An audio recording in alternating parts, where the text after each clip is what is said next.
The Uncharted Isle by Clark Ashton Smith. I do not know how long I had been drifting in the boat. There are several days and nights that I remember only as alternate blanks of grayness and darkness, and after these there came a phantasmagoric eternity of delirium and an indeterminate lapse into pitch-black oblivion. The sea-water I had swallowed must have revived me, for when I came to myself, I was lying at the bottom of the boat with my head a little lifted in the stern and 6 inches of brine lapping at my lips. I was gasping and strangling with the mouthfuls I had taken. The boat was tossing roughly, with more water coming over the sides at each toss, and I could hear the sound of breakers not far away. I tried to sit up, and succeeded after a prodigious effort. My thoughts and sensations were curiously confused, and I found it difficult to orient myself in any manner.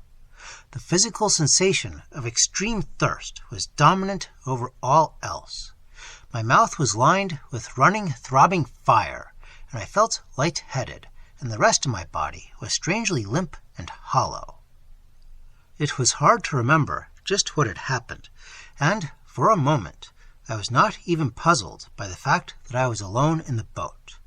But even to my dazed, uncertain senses, the roar of those breakers had conveyed a distinct warning of peril, and, sitting up, I reached for the oars. The oars were gone, but in my enfeebled state, it was not likely that I could have made much use of them anyway. I looked around and saw that the boat was drifting rapidly in the wash of a shoreward current, between 2 low-lying, darkish reefs, half hidden by flying veils of foam. A steep and barren cliff loomed before me, but as the boat neared it, the cliff seemed to divide miraculously, revealing a narrow chasm through which I floated into the mirror-like waters of a still lagoon. The passage from the rough sea without to a realm of sheltered silence and seclusion was no less abrupt than the transition of events or scenery which often occurs in a dream. The lagoon was long and narrow, and ran sinuously away between level shores that were fringed with an ultra-tropical vegetation. There were many fern palms, of a type I had never seen, and many stiff, gigantic cycads, and wide-leaved grasses taller than young trees. I wondered a little about them even then, though as the boat drifted slowly toward the nearest beach, I was mainly preoccupied with the clarifying and assorting of my recollections. These gave me more trouble than one would think. I must have been a trifle light-headed still, and the sea-water I had drunk couldn't have been very good for me either, even though it had helped to revive me. I remembered, of course, that I was Mark Irwin, first mate of the freighter Auckland, plying between Callao and Wellington, and I recalled only too well the night when Captain Melville had wrenched me bodily from my bunk, from the dreamless undersea of a dog-tired slumber, shouting that the ship was on fire. I recalled the roaring hell of flame and smoke through which we had fought our way to the deck, to find that the vessel was already past retrieving, since the fire had reached the oil that formed part of her cargo, and then the swift launching of boats in the lurid glare of the conflagration. Half the crew had been caught in the blazing forecastle, and those of us who escaped were compelled to put off without water or provisions. We had rowed for days in a dead calm, without sighting any vessel, and were suffering the tortures of the damned when a storm had arisen. In this storm, 2 of the boats were lost, and the third, which was manned by Captain Melville, the second mate, the boatswain, and myself, had alone survived. But sometime during the storm, or during the days and nights of delirium that followed, my companions must have gone overboard. This much I recalled, but all of it was somehow unreal and remote, and seemed to pertain only to another person than the one who was floating shoreward on the waters of a still lagoon. I felt very dreamy and detached, and even my thirst didn't trouble me half as much now as it had on awakening. The boat touched a beach of fine, pearly sand before I began to wonder where I was and to speculate concerning the shores I had reached. I knew that we had been hundreds of miles southwest of Easter Island on the night of the fire, in a part of the Pacific where there is no other land, and certainly this couldn't be Easter Island. What, then, could it be? I realized with a sort of shock that I must have found something not on any charted course or geological map. Of course, it was an isle of some kind, but I could form no idea of its possible extent, and I had no way of deciding offhand whether it was peopled or unpeopled. Except for the lush vegetation and a few queer-looking birds and butterflies, and some equally queer-looking fish in the lagoon, there was no visible life anywhere. I got out of the boat, feeling very weak and wobbly in the hot white sunshine that poured down upon everything like a motionless universal cataract. My first thought was to find fresh water, and I plunged at random among the mighty fern trees, parting their enormous leaves with extreme effort, and sometimes reeling against their boles to save myself from falling. 20 or 30 paces, however, and then I came to a tiny rill that sprang in shattered crystal from a low ledge, to collect in a placid pool where 10-inch mosses and broad anemone-like blossoms mirrored themselves. The water was cool and sweet. I drank profoundly, and felt the benison of its freshness permeate all my parched tissues. Now I began to look around for some sort of edible fruit. Close to the stream, I found a shrub that was railing its burden of salmon-yellow drupes on the giant mosses. I couldn't identify the fruit, but its aspect was delicious, and I decided to take a chance. It was full of a sugary pulp, and strength returned to me even as I ate. My brain cleared, and I recovered many, if not all, of the faculties that had been in a state of partial abeyance. I went back to the boat and bailed out all of this seawater. Then I tried to drag the boat as far up on the sand as I could, in case I might need it again at any future time. My strength was inadequate to the task, and still fearing that the tide might carry it away, I cut some of the high grasses with my clasp knife and wove them into a long rope with which I moored the boat to the nearest palm tree. Now for the first time I surveyed my situation with an analytic eye, and became aware of much that I had hitherto failed to observe or realize. A medley of queer impressions thronged upon me, some of which could not have arrived through the avenues of the known senses. To begin with, I saw more clearly the abnormal oddity of the plant forms about me. They were not the palm ferns, grasses, and shrubs that are native to South Sea islands. Their leaves, their stems, their frondage were mainly of uncouth, archaic types, such as might have existed in former eons on the sea-lost littorals of Mu. They differed from anything I'd seen in Australia or New Guinea, those asylums of a primeval flora, and gazing upon them I was overwhelmed with intimations of a dark and prehistoric antiquity, and the silence around me seemed to become the silence of dead ages, and of things that have gone down beneath oblivion's tide. From that moment I felt that there was something wrong about the island, but somehow I couldn't tell just what it was, or seize definitely upon everything that contributed to this impression. Aside from the bizarre-looking vegetation, I noticed that there was a queerness about the very sun. It was too high in the heavens for any latitude to which I could conceivably have drifted, and it was too large anyway, and the sky was unnaturally bright, with a dazzling incandescence. There was a spell of perpetual quietude upon the air, and never the slightest rippling of leaves or water, and the whole landscape hung before me like a monstrous vision of unbelievable realms apart from time and space. According to all the maps, that island couldn't exist anyhow. More and more decisively, I knew that there was something wrong. I felt an eerie confusion, a weird bewilderment, like one who has been cast away on the shores of an alien planet, and it seemed to me that I was separated from my former life and from everything I had ever known by an interval of distance more irremeable than all the blue leagues of sea and sky, that, like the island itself, I was lost to all possible reorientation. For a few instants, this feeling became a nervous panic, a paralyzing horror. In an effort to overcome my agitation, I set off along the shore of the lagoon, pacing with feverish rapidity. It occurred to me that I might as well explore the island, and perhaps, after all, I might find some clue to the mystery, might stumble upon something of explanation or reassurance. After several serpent-like turns of the winding water, I reached the end of the lagoon. Here the country began to slope upward toward a high ridge, heavily wooded with the same vegetation I had already met, to which a long-leaved araucaria was now added.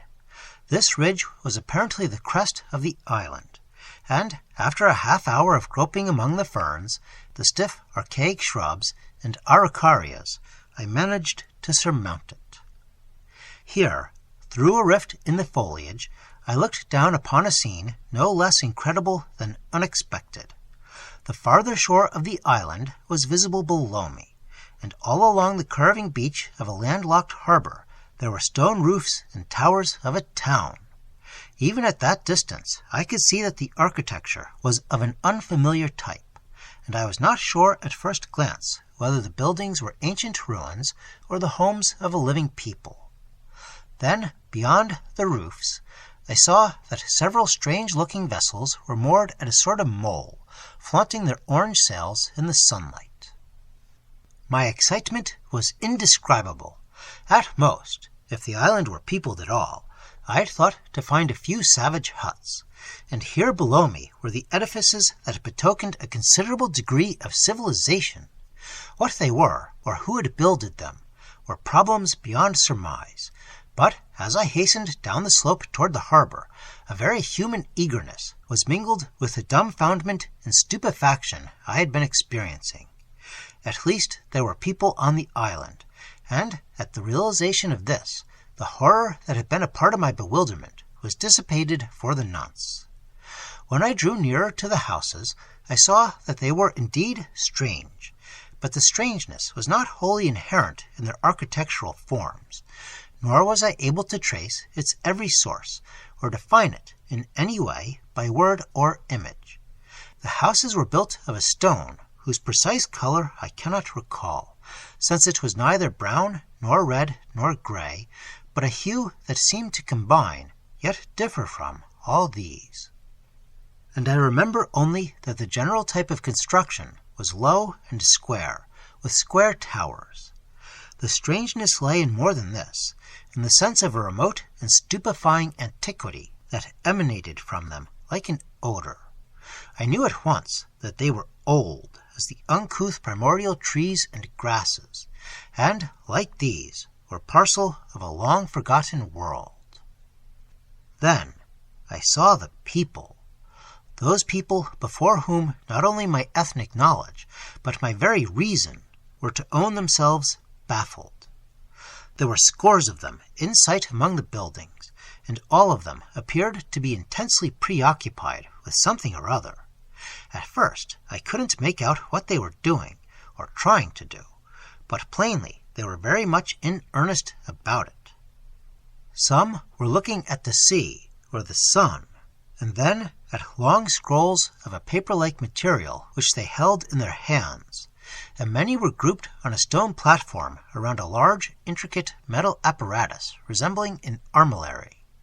All of these people were dressed in tunic-like garments of unusual amber and azure and Tyrian shades, cut in a fashion that was unfamiliar to history, and when I came close, I saw that their faces were broad and flat, with a vague foreomening of the Mongolian in their oblique eyes, but in an unspecifiable way. The character of their features was not that of any race that has seen the sun for 1,000,000 years, and the low, liquid, many-voweled words which they spoke to each other were not denotive of any recorded language. None of them appeared to notice me, and I went up to a group of 3 who were studying one of the long scrolls I mentioned and addressed them. For all answer, they bent closer above the scroll, and even when I plucked one of them by the sleeve, it was evident that he did not observe me. Much amazed, I peered into their faces and was struck by the mingling of supreme perplexity and monomaniacal intentness which their expression displayed. There was much of the madman and more of the scientist absorbed in some irresoluble problem. Their eyes were fixed and fiery, their lips moved and mumbled in a fever of perpetual disquiet, and, following their gaze, I saw that the thing they were studying was a sort of chart or map, whose yellowing paper and faded inks were manifestly of past ages. The continents and seas and isles on this map were not of those of the world I knew, and their names were written in heteroclitic ruins of a lost alphabet. There was one immense continent in particular, with a tiny isle close to its southern shore, and ever and anon one of the beings who pored above the map would touch this isle with his fingertip, and then would stare toward the empty horizon, as if he were seeking to recover a vanished shoreline. I received a distinct impression that these people were as irretrievably lost as I myself, and that they too were disturbed and baffled by a situation not to be solved or redeemed. I went on toward the stone platform, which stood in a broad open space among the foremost houses. It was perhaps 10 feet high, and access to it was given by a flight of winding steps. I mounted the steps and tried to accost the people who were now crowding about the armillary-like instrument, but they too were utterly oblivious of me and intent upon the observations they were making. Some of them were turning the great sphere. Some of them were consulting various geographical and celestial maps, and from my nautical knowledge I could see that certain of their companions were taking the height of the sun with some kind of astrolabe. All of them wore the same look of perplexity and savant-like preoccupation which I had observed in the others. Seeing that my efforts to attract their attention were fruitless, I left the platform and wandered along the streets toward the harbor. The strangeness and inexplicability of it all were too much for me. More and more, I felt that I was being alienated from the realms of all rational experience or conjecture, that I had fallen into some unearthly limbo of confoundment and unreason, into the cul-de-sac of an ultra-terrestrial dimension. These beings were so palpably astray and bewildered, it was so obvious that they knew as well as I that there was something wrong with the geography, and perhaps with the chronology of their island. I spent the rest of the day roaming around, but nowhere could I find anyone who was able to perceive my presence, and nowhere was there anything to reassure me or resolve my ever-growing confusion of mind and spirit. Everywhere there were men, and also women, and though comparatively few of them were gray and wrinkled, they all conveyed to my apprehension a feeling of immemorial eld, of years and cycles beyond all record or computation.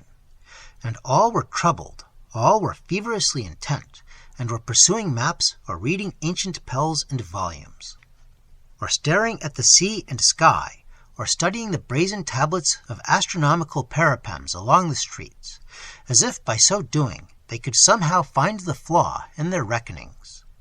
There were men and women of mature years, and some with the fresh, unlined visages of youth. But in all the place I saw but one child, and the face of that child was no less perplexed and troubled than those of its elders. If anyone ate or drank or carried on in the normal occupations of life, it was not done within my scope of vision, and I conceived the idea that they had lived in this manner, obsessed with the same problem, through a period of time which would have been practically eternal in any other world than theirs. I came to a large building, whose open door was dark with the shadows of the interior. Peering in, I found that it was a temple, for across the deserted twilight, heavy with the stale fumes of burnt-out incense, the slant eyes of a baleful and monstrous image glared upon me. The thing was seemingly of stone or wood, with gorilla-like arms and the malignant features of a subhuman race. From what little I could see in the gloom, it was not pleasant to look upon, and I left the temple and continued my perambulations. Now I came to the waterfront, where the vessels with orange sails were moored at the stone mole. There were 5 or 6 of them in all. They were small galleys with single banks of oars and figureheads of metal that were graven with the likeness of primordial gods. They were indescribably worn by the waves of untold years. Their sails were rotting rags, and no less than all else on the island, they bore the impress of a dread antiquity. It was easy to believe that their grotesquely carven prows had touched the eon-sinking wharves of Lemuria.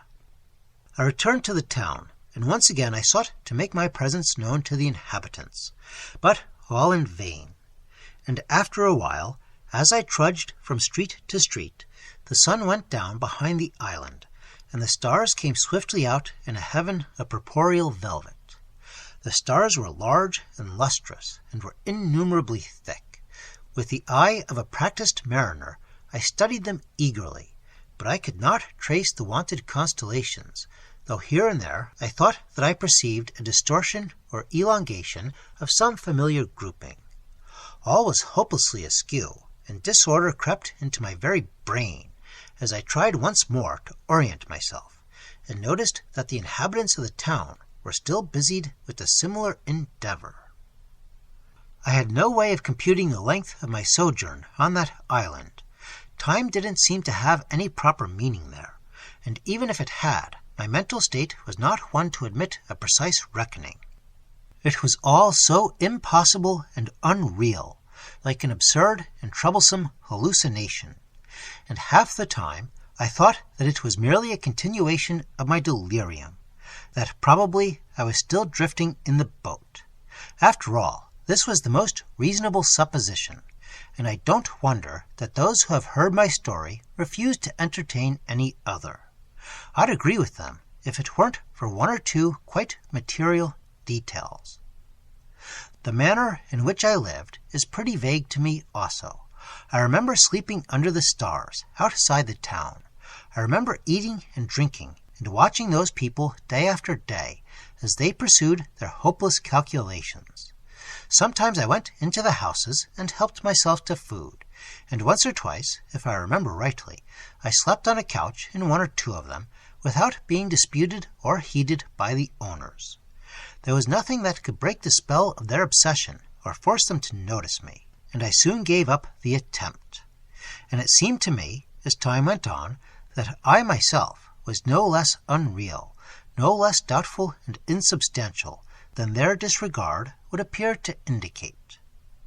In the midst of my bewilderment, however, I found myself wondering if it would be possible to get away from the island. I remembered my boat, and remembered also that I had no oars, and forthwith I made tentative preparations for departure. In broad daylight, before the eyes of the townspeople, I took 2 oars from one of the galleys in the harbor, and carried them across the ridge to where my boat was hidden.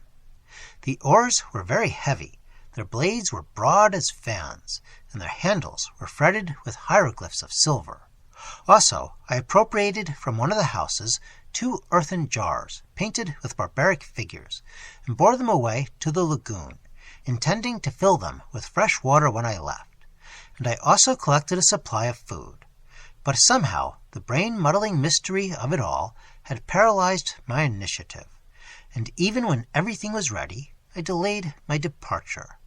I felt, too, that the inhabitants must have tried innumerable times to get away in their galleys, and had always failed.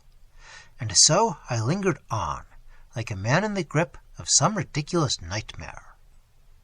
One evening, when those distorted stars had all come out, I became aware that unusual things were going on. The people were no longer standing about in groups with their customary pourings and discussions, but were all hastening toward the temple-like edifice. I followed them and peered in at the door. The place was lit with flaring torches that flung demonic shadows on the crowd and on the idol before whom they were bowing. Perfumes were burnt and chants were sung in the myriad voweled language with which my ear had become familiarized. They were invoking that frightful image with gorilla-like arms and half-human, half-animal face, and it was not hard for me to surmise the purpose of the invocation. Then the voices died to a sorrowful whisper, the smoke of the censers thinned, and the little child I had once seen was thrust forward in a vacant space between the congregation and the idol. I had thought, of course, that the god was of wood or stone, but now, in a flash of terror and consternation, I wondered if I had been mistaken, for the oblique eyes opened more widely and glowered upon the child, and the long arms, ending in knife-taloned fingers, lifted slowly and reached forward, and arrow-sharp fangs were displayed in the bestial grin of the leaning face. The child was still as a bird beneath the hypnotic eyes of a serpent, and there was no movement, and no longer even a whisper, from the waiting throng. I cannot recall what happened then. Whenever I try to recall it, there is a cloud of horror and darkness in my brain. I must have left the temple and fled across the island by starlight. But of this, too, I remember nothing.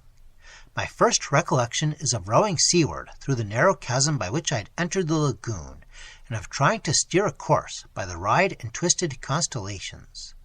After that, there were days and days on a bland, unrippled sea, beneath a heaven of dazzling incandescence, and more nights below the crazy stars, till the days and nights became an eternity of tortured weariness, and my food and water were all consumed, and hunger and thirst and a feverish calenture with tossing, seething hallucinations were all that I knew. One night I came to myself for a little while, and lay staring up at the sky.